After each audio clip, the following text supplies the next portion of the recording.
Whether it's your woke homeboy who started watching spiritual soul videos 6 years late, or maybe the crazy crystal bitch you met who won't stop talking about her star sign. We've all ran across somebody who believes in reincarnation. But what exactly is reincarnation? Where does it come from? And how can you escape it? Reincarnation comes from a concept called the Wheel of Life, also known as Samsara, which is a concept found in religions like Hinduism, Buddhism, and Jainism. Samsara is the endless cycle of birth, death, and rebirth. It basically means that we're stuck in something like a hamster wheel. You're born, you live, you die, and then you're reborn again, and the cycle keeps repeating. This isn't your first time on Earth, and for most of you watching, is probably not your last time either. In the concept of samsara, every single thing you choose to do is going to shape your future life. And that means that the current life that you are living right now is just a result of the shit that you did in your past life. Samsara is directly linked to karma. So if you're someone who always be blaming God for the life you were given, I advise you to stop bitching and moaning and do better. Samsara gives a lot of clarity. Once you understand it, you realize that life is in fact not unfair.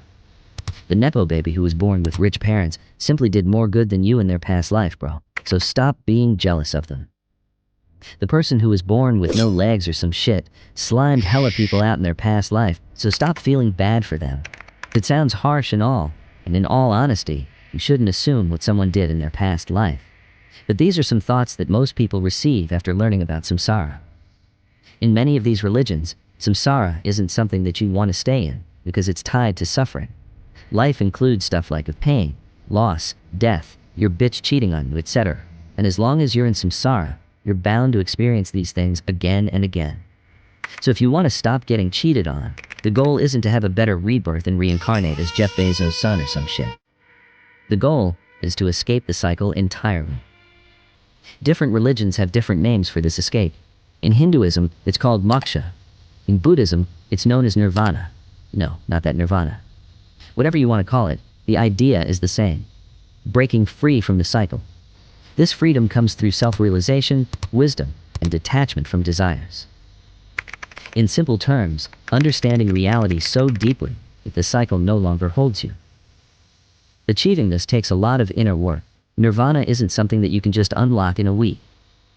In these traditions, escaping samsara is a long process and is sometimes described as taking many lifetimes. The first step of escaping this shit is realizing why you're in this cycle in the first place. According to Buddhism, the cycle is driven by desire, ignorance, and attachment. You want that girl with the big booty, you cling onto that girl with the big booty, and that's when you start to misunderstand reality. This deadly combo keeps the wheel spinning. The second step is training your mind. This is where spiritual practices like meditation come into play. You must meditate if you want to escape.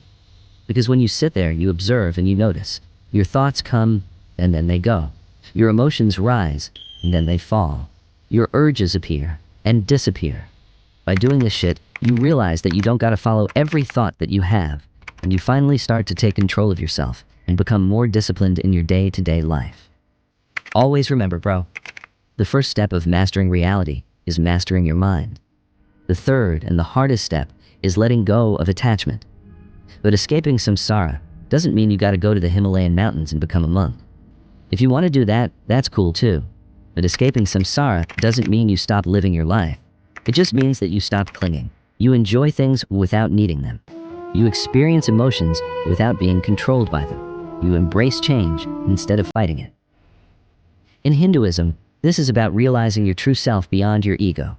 In Buddhism, it's about seeing that the self you cling to is not permanent. Either way, the message is that the less attachment you have in life, the less you're going to suffer. The fourth step is living with awareness. This is where you gotta be aware of your karma, bro. Be a better person, try to do good things, have good intentions. The final step is realizing the truth. Everything in this life is temporary. Nothing you cling to can satisfy you. And the version of you that you have been protecting your entire life is just a fucking mask. And its image isn't important at all when you really think about it. When you realize this, the cycle has nothing to cling on to, and that is when you break free from the loop.